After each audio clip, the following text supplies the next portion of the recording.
আসসালামু আলাইকুম বন্ধুগণ, আমি আপনাদের জ্ঞাতার্থে বলছি। এই বর্ষা মৌসুমে আপনার আঙ্গিনায় কোথাও যেন পানি জমে না থাকে। অবশ্যই একটু পরপর চেক করবেন আপনাদের ডাবের খোলা, তারপরে অনেকের বাড়িতে আছে বালতি ভাঙা, খাপড়া, বিভিন্ন চারি, গরুর চারি, বিভিন্ন জায়গায় পানি জমে থাকে। এখন ডেঙ্গু জ্বরের প্রকোপতা বেড়ে গেছে, তাই আমি বলবো 2 দিন পর পর, সর্বোচ্চ 3 দিন পর পর এই পানিগুলো পরিবর্তন করবেন।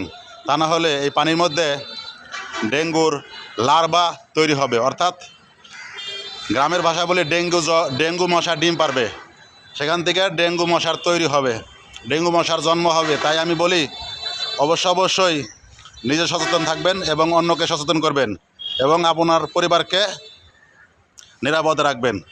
এটাই আমার বার্তা। তো ভালো থাকবেন সবাই। আসসালামু আলাইকুম রহমতুল্লাহ।